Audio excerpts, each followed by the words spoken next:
परिवर्तन जो कर दे उसका नाम भाव। भाव के आगे चिन्मय देह की प्राप्ति होती है, जिसे भाव देह कहते हैं। ये बड़ा विलक्षण होता है, न स्थूल होता है, न सूक्ष्म होता है, न कारण होता है, न यातना देह होता है, न देव देह होता है, न स्वाप्निक देह होता है। एक अलौकिक चिन्मय भाव देह है। ये नित्य, जैसे प्रिया प्रीतम वैसा ये नित्य है चिन्मय देह। ये देह केवल कहने मात्र को ये शुद्ध भगवत स्वरूप है। इसमें देह जनित कुछ नहीं है, हड्डी मांस या पुरुष स्त्री के चिन्ह ये सब नहीं है भाव देह में। अब आप विचार कीजिए, ये जो लीलाएं हैं ये चिन्मय देह से हो रही है, जहां ना स्त्री चिन्ह है ना पुरुष चिन्ह है, ना रक्त है, न मांस है, न मज्जा है, न हड्डी है, न विकार है, निर्विकार चिदानंद चिन्मय देह। कैसे जानोगे कैसी रास हो रही है? यहां देह और देही का भेद नहीं, जैसे आत्मा अलग है देह अलग है। यहां माया का पर्दा नहीं है, यहां बहिरंग प्रकृति का प्रवेश नहीं है, यहां अंतरंगा योग माया का भी प्रवेश नहीं है। यहां माया की चादर डालकर भगवान नहीं खेलते हैं, यहां खुला खेल हो रहा है चिदानंद में। जैसे यहां तो माया की चादर पड़ी हुई, पहले देह फिर अंदर बैठा हुआ चिदानंद तत्व है, उसे कोई बिरला ज्ञानी जानता। समात्मा सुदुर्लभा वासुदेवाश्वरमिति। इस चिन्मय भाव देह की जब प्राप्ति होती है तो केवल प्रिया प्रीतम के मिलन आनंद की व्यवस्था करना और उसी आनंद में पूर्णानंद में डूबना। जैसे हरिवंश लाल ललना मिली तो हियो सिरावत मोर, चिदानंद भाव देश से चरी। इसमें जो चरम सुख है उसके आगे मोक्ष सुख कड़वा लगता है। यह रहस्य तभी खुलता है जब दिव्य लीला राज्य के भावरस में डूबे हुए किसी भावुक महापुरुष की शरणागति मिल जाए और उनकी बताई हुई उपासना के क्रम से स्थूल शरीर, सूक्ष्म शरीर, कारण शरीर, तीनों से परे भाव, भाव से भी गाढ़ भाव दे चिदानंदमय की प्राप्ति, तब इस लीला में प्रवेश हुआ। प्रभु की प्राप्ति के अनेकों निश्चित मार्ग सत्य हैं जो मोक्ष प्रदान करते हैं, प्रेम भी प्रदान करते हैं, परंतु ये कुछ विलक्षण है। लीला संदोह में प्रवेश करने के लिए सखी भावापन्न होना ही पड़ेगा। देखो, जब नारद जी ने हट किया कि मुझे आपकी ब्रज लीला रास देखना है, तो उनको नारद जी से गोपी बनना पड़ा। अर्जुन जी को भी गोपी बनना पड़ा। भगवान शंकर जी ने जब चाहा तो इनको भी गोपी बनना पड़ा। ब्रज लीला के रास में अर्जुन को, नारद जी को, भगवान शंकर को गोपी बन करके प्रवेश दिलाया। लेकिन नवनिवृत्त निकुंज में तो सहचरी भाव के बिना प्रवेश। तीन गोपिन ते दुर्लभ माई, नित्य विहार सहज सुखदाई। यहां धाम, परिकर, खगमृग पशु पंछी सब चिदानंद। यहां दो नहीं, सब एक है। प्रिया, लाल, खग, मृग, पशु पंछी, वृंदावन, सहचरिया, सब का सब एक ही परम तत्व, हित प्रेम। प्रेम, ये प्रेम का वही। इस नित्य परिकर में भाव देह से सम्मिलित हुआ जाता है। भाव देह के बिना रास और विलास ये परम गुह्य रहस्य है, इसे कोई नहीं जान सकता। ये तर्कों के द्वारा, विद्वता के द्वारा, शास्त्रों के द्वारा प्रमाणित नहीं किया जा सकता, क्योंकि जितने प्रमाण दोगे सब योग माया के अंतर्गत होंगे। योग मायातीत, पहले तो मायातीत, मलिन त्रिगुण माया, सतोगुण, रजोगुण, तमोगुण, फिर इससे भी विशुद्ध जो योग माया है उसके ऊपर जब जाओ तब नवनिवृत्त निकुंज का रस। न लोक संग्रह है, न जगत के प्राणी हैं, न जगत की भावनाएं हैं, न जगत का भोग है। एक अलौकिक दिव्य धाम नवनिवृत्त निकुंज।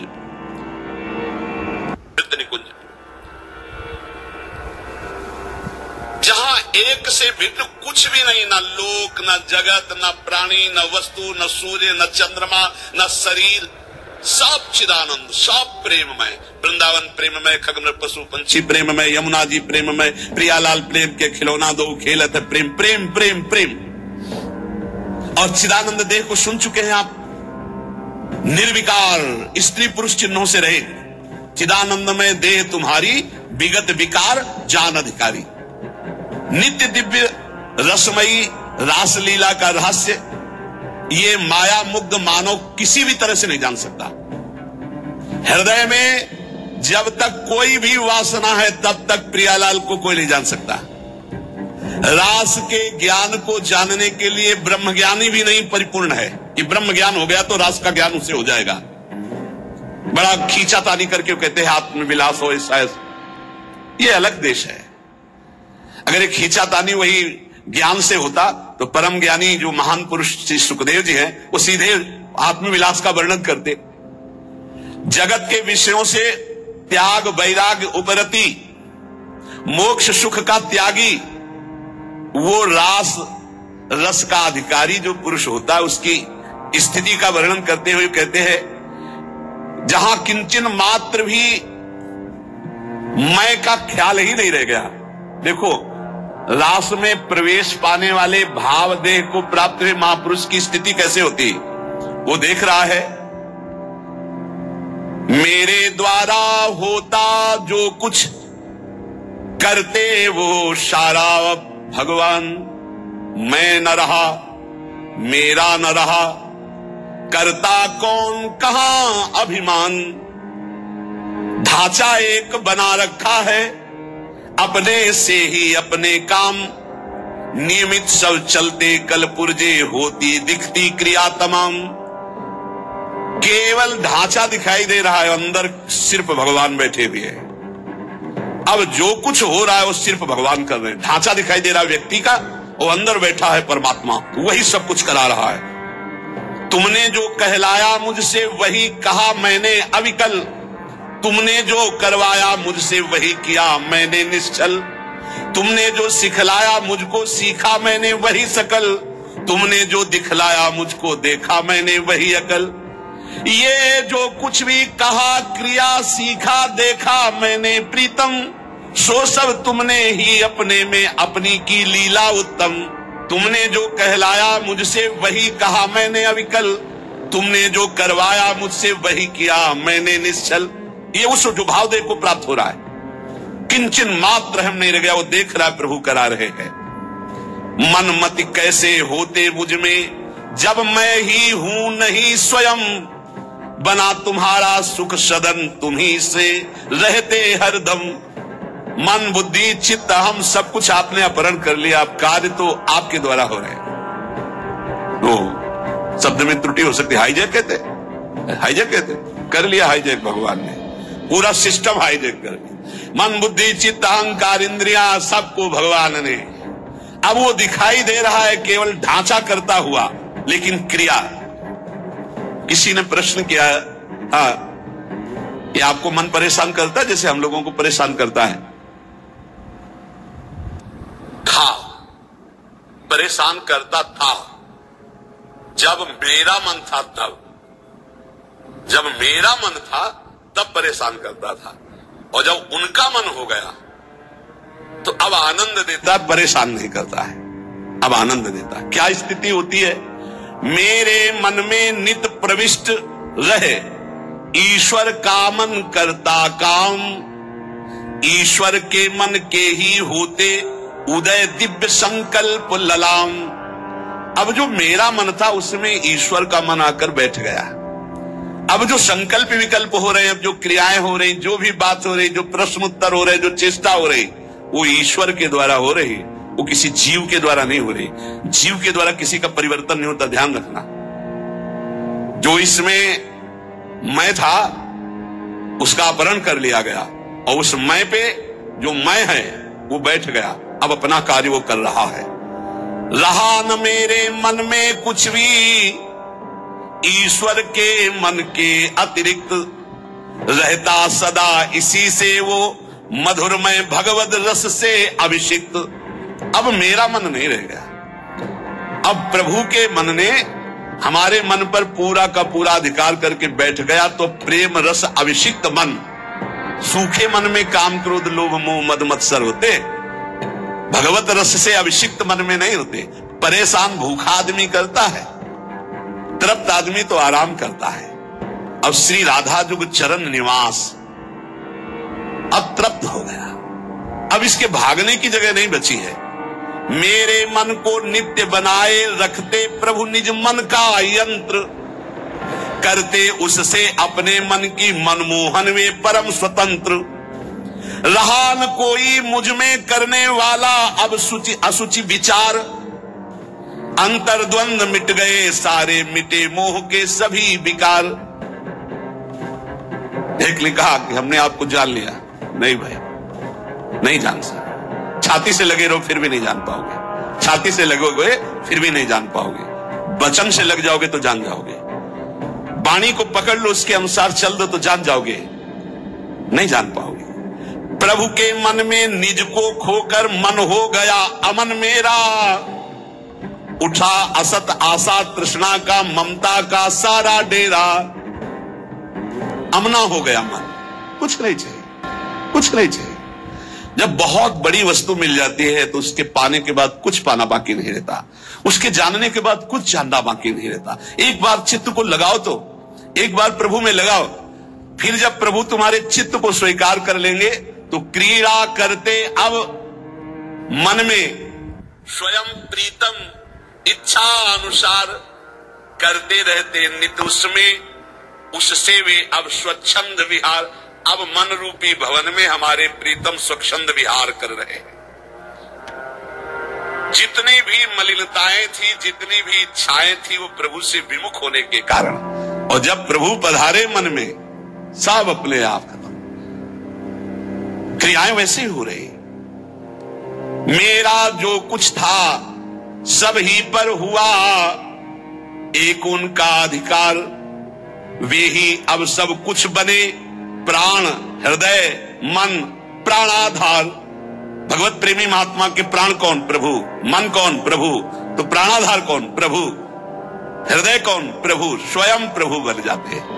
रहे कहीं भी कैसा भी यह देह पांच भौतिक सविकार, सविकार, मैं उनमें वे मुझ में, वे मैं नित्य निरंतर एकाकार।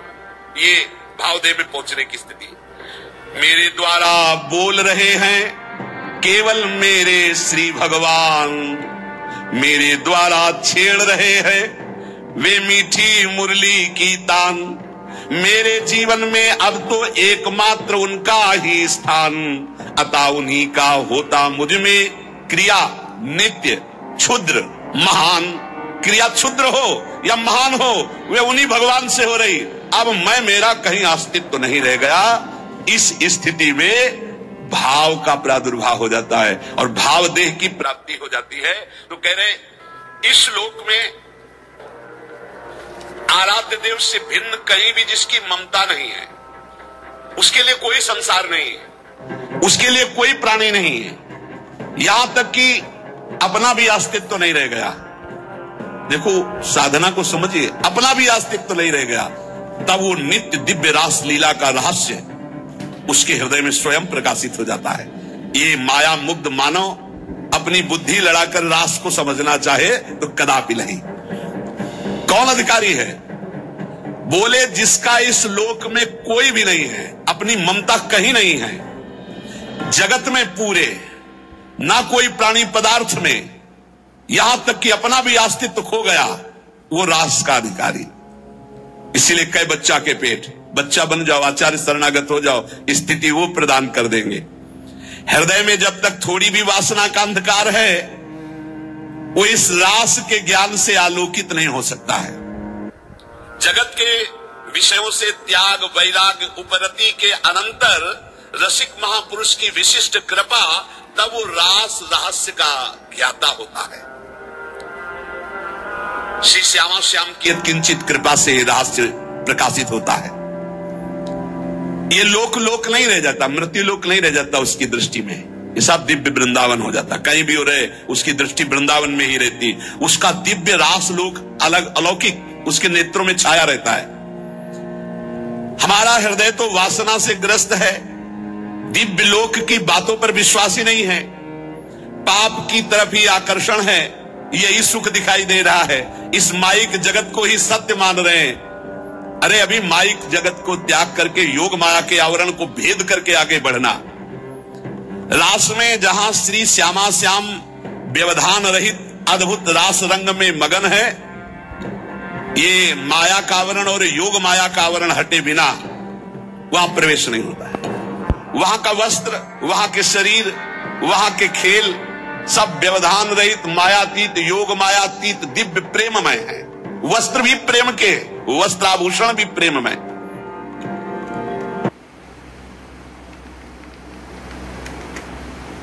Me? I am not one kind of woman. I can mean business. I can take it easy. प्रेममय। ये नित्य परिकर जो प्रिया प्रीतम का है, इसी के आश्रय से इस परिकर में प्रवेश होता है। ये जो सखियां आई, श्री स्वामी हरिदास जी महाराज, ललिता सखी जी, श्री हरिवंश महाप्रभु हित सजनी जी, ये जो नित्य परिकर है किशोरी किशोर का, इन्हीं की कृपा से इधर सोच बढ़ती, नहीं कल्पना भी नहीं कर सकते आप। संभाव्योपि विरंची नारद शिवो स्वयं भुवाद्यैर नया। इतना आवरण माया का है, इसी को भेद पाना बड़ा कठिन है। देखो उस दिन कह रहे थे, काल के भी महाकाल जिनकी सेवा में रहते हैं, यहां लिखा है, जहां काल के भी महाकाल नित्य कालातीत प्रभु दैन्य भाव लिए हुए विराजमान है। दैन्य भाव, यद्यपि सकल लोक चूड़ामणि, दीन अपन को माने, प्रीति की रीति रंगीलो ही जाने। इस खेल में, प्रेम पथ में, रास रस में, माया की गोद में बैठ करके और इसको समझना चाहे असंभव। बिना ब्रजरज का सेवन किए, बिना ब्रजरज उपासक रसिकों का संग किए, हम सोच भी नहीं सकते कैसे रास का क्या स्वरूप है। जब किसी रसिक महापुरुष का आलिंगन प्राप्त हो, आलिंगन का तात्पर्य तुरंत बाहरी भाव में आता है कि वो हमको गले से लगा ले, लेकिन यहां इस आलिंगन की बात नहीं करी, तदात्म की बात। आप में समा गए, कोई रसिक महापुरुष आप पर कृपा करे और हृदय से आपके हृदय का आलिंगन कर ले, और आप पूर्ण त्रिभुवन में काम विजयी हो जाएं। कोई त्रिभुवन में मृत्युलोक की सुंदरता, क्या देव गंधर्व लोक की भी सुंदरता, ब्रह्मलोक की भी सुंदरता आपको आकर्षित न कर पावे। इस कोटि का वैराग्य, जहां यत् किंचन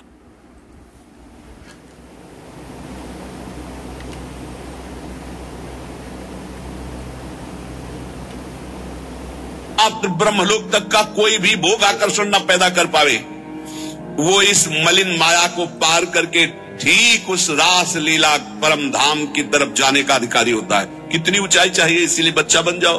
बहुत ऊंचे नहीं बन पाओगे, बच्चा बन जाओ।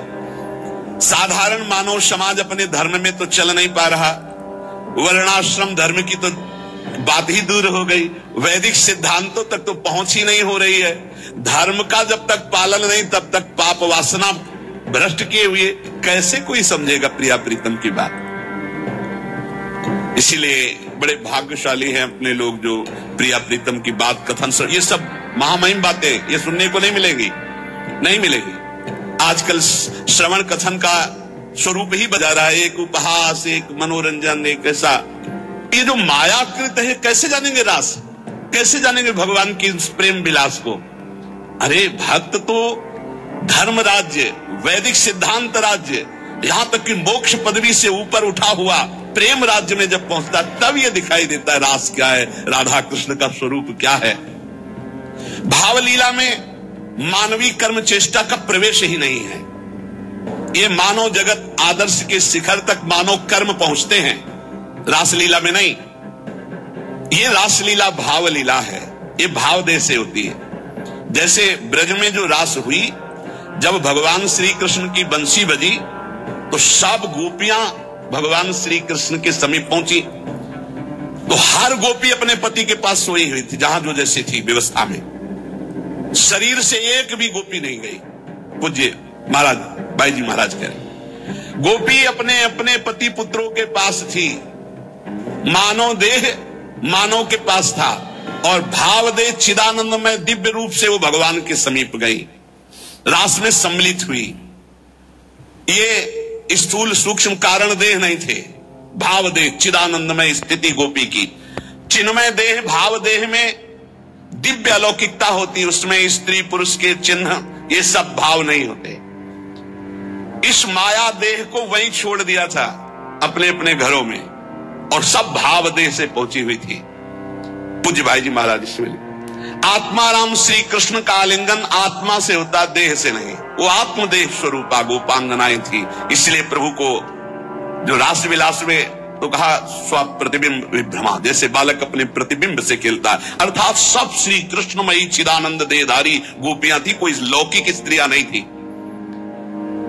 जब ब्रज रास को ही नहीं समझ पा रहे हैं तो नवनिवृत्त निकुंज का रास, ये भावुक जनों का विषय है, ये कल्पना का लोक नहीं है, ये परात्पर प्रेम का दिव्य लोक है। इसलिए हमारी प्रार्थना उन प्रेमी उपासकों से है कि ऐसे बहिर्मुख जनों का, ऐसे बहिर्मुख व्यवहार का, ऐसे बहिर्मुख वार्ता का त्याग करके अपने भाव को बचाते हुए बहुत ऊंचाई पर प्रभु ने घसीट लिया है प्रिया प्रीतम की उपासना। तो सिर्फ श्यामा श्याम का नाम, श्यामा श्याम के रूप, श्यामा श्याम की लीला, श्यामा श्याम के गुणों का गायन करते हुए संसार की, लोक परलोक की कोई परवाह न करते हुए, किसी की समालोचना का ये विषय नहीं, ये अपने हृदय के भाव का विषय है। तो जैसा आचार्य गुरुदेव ने उपदेश किया वैसा हम आगे बढ़ते रहे। पूज्य श्रीपाद प्रबोधानंद जी महाराज, यदि आपको वृंदावन का वास मिल गया है, वृंदावन आने को मिल गया है, अब यहां आपको कोई कटुवचन बोलता है, आपके साथ दुर्व्यवहार करता है, तो आपको पवित्र किया जाता है।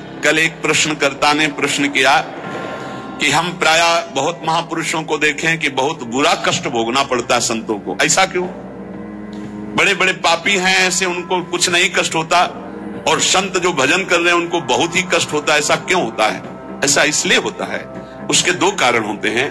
पहला तो इतने करुणा में होते हैं कि वो अपने जनों के आगामी प्रारब्ध को देख लिया और वो जान भी नहीं पाया और प्रारब्ध को घसीट कर अपने शरीर पे डाल लिया और भोग लिया। इतना करुणा में हृदय होता है कि अनंत माताओं का हृदय भी उतना करुणा में नहीं होगा। कोई जान नहीं सकता इस बात को। वो देखा कि हमारे अमुक जन पर प्रारब्ध का आक्रमण होने वाला है, तो प्रारब्ध तो मिटाया नहीं जा सकता, भोगा जा सकता है, तो आओ हम भोगने के लिए तैयार हैं, और वो उनके प्रारब्ध को ले लेते हैं। अनंत जन्मों का हिसाब बराबर होना है, भगवत प्राप्ति होनी है। अब आखिरी जन्म है तो जो हिसाब है अनंत जन्मों का, पहाड़ का पहाड़ जमा था, छोटा छोटा भोग भोगते हुए, तो उनको लगता है कि जो संत महात्मा उनको बहुत कष्ट है। बिल्कुल कष्ट नहीं है, केवल प्रारब्ध भोग की लीला। वो दो प्रकार की, एक करुणा करके अपने जनों के प्रारब्ध को ले लेना, एक दूसरा अपने अनंत जन्मों के प्रारब्ध को भोग कर पवित्र होकर भगवान के धाम जाना। दूसरा जो पापात्मा जन है, उनके जो वर्तमान के पाप हैं और पूर्व के पुण्य उनके काम कर रहे हैं, इसलिए उनको कष्ट नहीं दिखाई दे रहा। लेकिन जब पूर्व का पुण्य समाप्त हो जाएगा, वर्तमान का पाप और पूर्व का पाप लगे, तब उनकी दुर्गति हो जाएगी। तो ऐसे ही जब हम धाम में या नाम जपने में या भक्ति में चलते हैं तो लोग हमारा उपहास करते हैं, लोग हमें कटु वचन बोलते हैं, उनको द्वेष होता है भक्तों से, वो निंदा करते हैं। तो दुर्वाच्यानि सहस्त्रशा परिभवान नीचै कृतान कोटिशो, करोड़ों प्रकार से कोई हमें दुर्वचन कहे तो भी हमको चुप रहना है। क्यों चुप रहना? हमें अपना काम बनाना है। वो दुर्वचन बोलेगा, हमारे पाप नष्ट हो जाएंगे, हृदय में जलन होगी ना तो हमारा हृदय पवित्र होगा। हृदय भगवान के लिए सुंदर महल है, सुंदर निकुंज है। नारायण या गौर श्याम को हृदय निकुंज बसाइए। बहुत कूड़ा करकट जमा कर लिया गलती करके, उसका नाश होगा। निंदा मत करना, उद्विग्न मत होना, उनकी निंदा मत करना, अपने आप को बचा के निकल जाना। ये मानो परमार्थ में आगे बढ़ने के लिए जरूरी है ये बात। दोषान न स्थिर जंगमेशु, यहां किसी भी जड़ चैतन्य में दोष दर्शन न होने पावे। यद्यपि वो तुम्हें उद्वेग प्रदान करेंगे, भगवत पार्षद हैं, प्रेरित होकर आएंगे, तुम्हें ऐसे वचन बोलेंगे, ऐसी चेष्टा करेंगे, ऐसे उद्वेग प्रदान करेंगे, पर तुम उद्वेग मत कर। किंचित दयत्न लब्ध मित भुक चित्ते बिना स्त्रीक्षणा, यदि तुम्हें कवल दो कवल ही भोजन मिल जाए तो उसी को खा करके दिन व्यतीत कर लो। अभ्यास में बहुत बड़ी सामर्थ्य है, बहुत बड़ी सामर्थ्य अभ्यास में। ये भगवत प्राप्ति जब लक्ष्य हो जाएगी तभी सह सकते हो, अन्यथा नहीं सह पाओगे।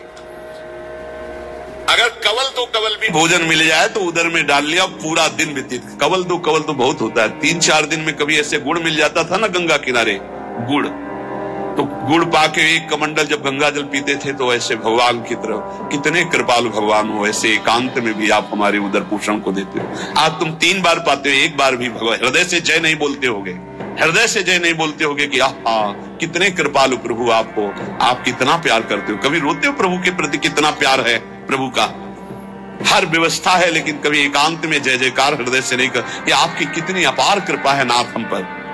और कह रहे मितभुक चित्ते बिना स्त्री क्षणा, एक क्षण के लिए भी वृत्ति काम भोग के लिए किसी माता बहन की तरफ गंदी भावना से न जाने पावे।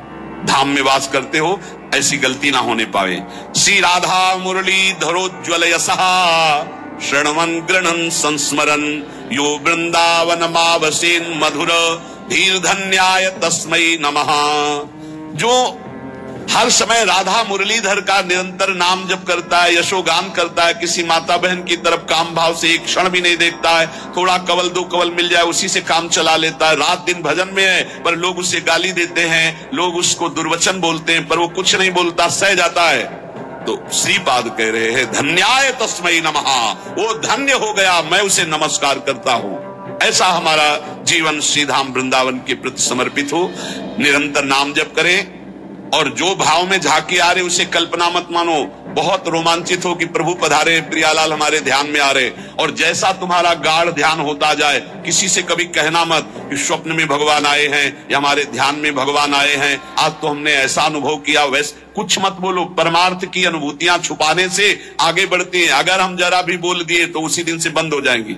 इसलिए सावधान रहो, खूब नाम जप करो, अपने भाव की बातें किसी को बताओ मत, और किसी के द्वारा आपके प्रति जो दुर्वचन है, अपमान है, निंदा है, इनको सह जाओ, जैसा रूखा सूखा मिले उससे उदर पोषण करो।